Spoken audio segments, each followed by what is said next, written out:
The Al-Party's Hurriyat Conference General Secretary Maulvi Bashir Ahmed Irfani has hailed Hurriyat leaders for expressing resolve to resist fascist Indian government's brutal repression and spearhead the struggle for the United Nations recognized right to self-determination from the APHC single platform. Maulvi Bashir Ahmed Irfani, in a statement issued in Srinagar today, highlighted the BJP-led Indian government's evil agenda of occupying the Kashmir's land and destroying their identity, culture and harmony could only be thwarted with greater unity. He said the APHC, with the backing of the All-Parties Hurriyat Conference leaders and people of the territory, will defeat all conspiracies by the occupation regime. Altaf Ahmed Bhatt, the chairman of the Jammu and Kashmir Salvation Movement and a senior Hurriyat leader, has welcomed the reunification of various factions of the All-Parties Hurriyat Conference across the line of control. In a statement, while congratulating Kashmiris and the APHC leadership in particular, he said that reunification will enable political workers and leaders to work together under a single banner to achieve the ultimate goal of freedom from Indian occupation.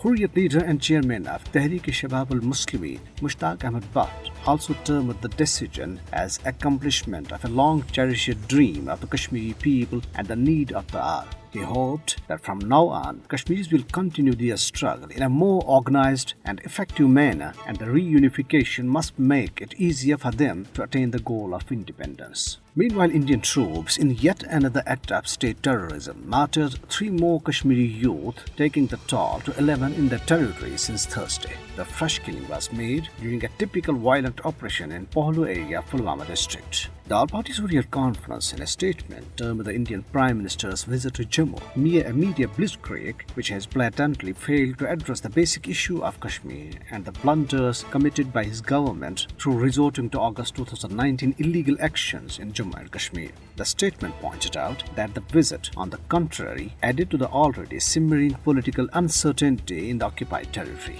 Aam Aadmi Party Indian illegally occupied Jammu and Kashmir leader Balwant Singh Mankotia, addressing a party meeting in Kathua, said that government employees were forced to participate in the Modi's rally in Jammu on Sunday. Congress Committee Working President Raman Bhala termed the Indian Prime Minister's visit as a publicity stunt, pressure tactics, holy hypocrisy and survival mantra. On the other hand, Indian Supreme Court today agreed to consider listening after summer vacation the plea challenging the New Delhi's illegal and unilateral decision to abrogate Article 370, which had given a special status to Jammu and Kashmir. A bench comprising Chief Justice N.V. Ramanna and Justice Hema Kohli, while hearing the submissions of senior advocate Shikhar Nefade, appearing for one of the petitioners, remarked that the Article 370 matter is a 5-judge matter and the bench will be reconstituted.